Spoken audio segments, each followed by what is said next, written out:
Virudhunagar Thulukkapatti bypass அதான் மேப்பில் காமிச்சிச்சு. எனக்கு அங்கேருந்து ஒரு அண்ணா ஒருத்தர் கால் பண்ணியிருந்தார். நைட்டே கால் பண்ணியிருந்தார். சார் அடிபட்டிருக்கு சார், எனக்கு என்ன பண்ணணும்னு தெரியல அப்படின்னு. வீடியோ அனுப்புங்க. இல்லை சார் நைட்டு சுத்தமாக தெரியல சார் அப்படின்னு. அப்படியே அடிபட்டு உள்ள இன்டர்னலாக ப்ளீடிங் ஆகுது அப்படின்னா கண்டிப்பாக காப்பாற்ற முடியாது. பட் நீங்கள் பகலில் போய் பாருங்கள், போன்கி தான் உடஞ்சிருக்கு அப்படின்னா கண்டிப்பாக அது உயிரோடு தான் இருக்கும். அப்போ எனக்கு வீடியோ அனுப்புங்கன்னு சொல்லியிருந்தேன். தூரமாக நான் அனுப்பியிருந்தார். அடுத்து கிட்டே போய் அனுப்புங்க நான் சொன்னேன். கிட்டே போய் எடுத்து அனுப்புனார். சாடைக்குள்ளே உளுந்து நகர்ந்து போய் அதிலேருந்து மேலே எந்திரிக்க முடியாமல் இருந்துச்சு. சரின்னு சொல்லிவிட்டு அங்கே விருதுநகரில் எனக்கு தெரிஞ்ச ஒரு சார் இருக்கார். எனக்கு கருத்தடைக்கு டாக்ஸை வந்து கொடுப்பார் விருதுநகர்லேருந்து.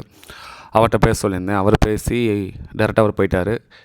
இவர் இந்த ரெஸ்கியூ சொன்னவர் அவங்க ஏரியாலேயே ஒரு 2 பேர்த்த கூப்பிட்டு வாயில் மட்டும் இவர் மாஸ்க்கு போட்டுவிட்டார். ஸோ தூக்கி காருக்குள்ளே வச்சுட்டு ஷெல்டர் வந்துட்டாங்க. அன்றைக்கி கரெக்டாக பொங்கலுங்க. ஸோ அதனால் அன்றைக்கி டேரெக்டாக ஹாஸ்பிட்டலுக்கு கொண்டு போகிறக்கு ஒரு சிச்சுவேஷன் இல்லை. ஸோ அதனால் ஷெல்டரில் வந்து அந்த சாக்கடையெல்லாம் க்ளீன் பண்ணிவிட்டு அடுத்து அங்கே சூப் மட்டும் வைக்க சொல்லியிருந்தேன். ஏன்னா வழியில் சாப்பிட்றதுக்கு வாய்ப்பு கம்மி. அதுக்கு முன்னாடி சாப்பிட்டா ரொம்ப நல்லது தான். பட் ஆனால் நான் நைட்டு சாப்பிட்லாமே. சரி ஓகே, ஹாஸ்பிட்டலில் காமிச்சிருவோம். என்ன தான் பிரச்சனை, எங்கே தான் எலும்பு உடஞ்சிருக்கு அப்படின்னு தெரிஞ்சால் மட்டும்தான் ஃபர்தர் நம்ம என்ன பண்ணணும், என்ன டயக்னோசிஸ் பண்ணணுங்கிறது நமக்கு தெரிய வரும். சரின்னு சொல்லிவிட்டு ஹாஸ்பிட்டலில் போய் காமிச்சாச்சு. பட்டு ஒரு எக்ஸ்ரே எடுத்துருவோம் சார், பிகாஸ் அப்போ தான் எங்கே போன் கிராக் ஆகுன்னு நமக்கு தெரியும் அப்படின்னு அங்கே சார்கிட்ட சொல்லிட்டு வந்தேன். எக்ஸ்ரே எடுத்து பார்த்தோம். ஒரு பக்கம் லெக்கில் வந்து ப்ரோக் ஆகிருக்கு. ஸோ எலும்பு உடஞ்சிருக்கு. அது போக சிவியர் பெயின்னால் ஃபுட்டு ஒழுங்காக சாப்பிட மாட்டான். ஸோ ட்ரிப்ஸு போட்டிருக்காங்க.